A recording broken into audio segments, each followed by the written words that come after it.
Dear Appa and Amma, this is my time to give you back. Ananya's Nana Nani Homes, a paradise for senior citizens.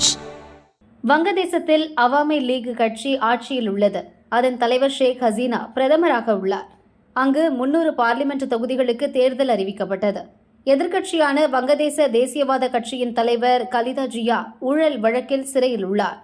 உடல்நிலையும் பாதிக்கப்பட்டுள்ளார். Sheikh Hasina பிரதமர் பதவியில் இருந்து விலகி தேர்தலை நேர்மையாக நடத்த வேண்டுமென எதிர்க்கட்சியினர் வலியுறுத்தினர். இதனை ஆளும் கட்சி ஏற்றுக்கொள்ளாததால் அந்த கட்சி தேர்தலை புறக்கணித்தது. இதைத் தொடர்ந்து நாட்டின் பல்வேறு பகுதிகளிலும் தேர்தல் வன்முறை சம்பவங்கள் நடந்தன. வேட்பாளர் ஒருவர் இறந்ததால் ஒரு தொகுதிக்கு மட்டும் தேர்தல் நிறுத்தப்பட்டது.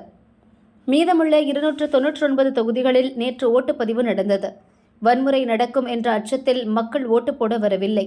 எதிர்க்கட்சியும் புறக்கணித்ததால் ஓட்டுப்பதிவு குறைந்தது.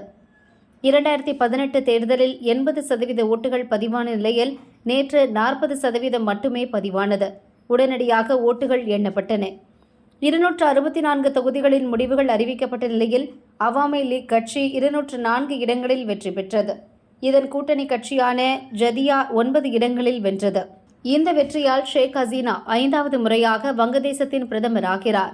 அவர் கோபால்கஞ்ச் தொகுதியில் 8வது முறை வெற்றி பெற்றார். 3 2 பங்கு இடங்களை பிடித்த அவாமி லீக் கட்சி 5வது முறை ஆட்சி அமைக்க உள்ளது.